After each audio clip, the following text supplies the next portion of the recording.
Hello, നമുക്കിപ്പോൾ ട്രെൻഡിങ്ങിൽ പോയിക്കൊണ്ടിരിക്കുന്ന ഒരു കേക്ക് ചെയ്താലോ. അതിന് വേണ്ടിയിട്ട് കുറച്ച് വേഫർ ഷീറ്റ്സ് ഞാനിവിടെ എടുത്തിട്ടുണ്ട്. ഇതുപോലെ റൗണ്ട് കട്ട് ചെയ്തെടുക്കണമായിരുന്നു, പക്ഷേ നമ്മുടെ കയ്യിൽ അതിൻ്റെ കട്ടറൊന്നും അവൈലബിൾ ആയിട്ടുണ്ടായിരുന്നില്ല. സോ വീഡിയോയിൽ കാണുന്ന പോലെ ഞാൻ ചെറിയൊരു വുഡൻ്റെ സ്റ്റിക്ക് വെച്ചിട്ട് അടയാളപ്പെടുത്തിയിട്ടാണ് കട്ട് ചെയ്തെടുക്കുന്നത്. എഡിബിൾ ഷീറ്റ് ആയതുകൊണ്ട് നമുക്ക് ഇതിൽ പെന്നും കാര്യങ്ങളും യൂസ് ചെയ്യാനായിട്ട് പറ്റില്ല. കുറച്ച് റൗണ്ട്സ് നമ്മൾ കട്ട് ചെയ്തെടുത്തിട്ടുണ്ട്. ഇനി ഇതുപോലെ ഓരോ റൗണ്ടും വെച്ച് കൊടുത്തിട്ട് സ്റ്റിക്ക് ചെയ്യാൻ വേണ്ടിയിട്ട് വാട്ടറാണ് യൂസ് ചെയ്തിരിക്കുന്നത്.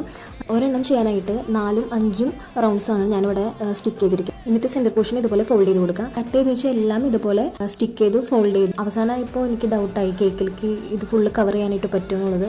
ഞാൻ എക്സ്ട്രാ 5 ഷീറ്റും കൂടി മേടിച്ചു. അത് മേടിച്ചത് എന്തായാലും നന്നായി. കേക്ക് ഫുള്ള് കവർ ചെയ്യാനായിട്ട് പറ്റി. കേക്ക് 1 kg ലോട്ടസ് ബിസ്കോഫിൻ്റെ ഫ്ലേവർ ആയിരുന്നു. കേക്കിലേക്ക് നമുക്ക് ഈ വേഫർ ഷീറ്റ്സ് അറ്റാച്ച് ചെയ്യാൻ വേണ്ടിയിട്ട് വൈറ്റ് ചോക്ലേറ്റ് ഗനാഷാണ് ഞാൻ യൂസ് ചെയ്തിരിക്കുന്നത്. സോ ഇതാണ് നമ്മുടെ കേക്കിൻ്റെ ഫൈനൽ ലുക്ക്. ഇനി ഇതിൽ ഞാൻ എത്ര വേഫർ ഷീറ്റ്സ് യൂസ് ചെയ്തിട്ടുണ്ടെന്ന് നിങ്ങൾക്ക് ഗസ് ചെയ്യാമോ? Please comment below.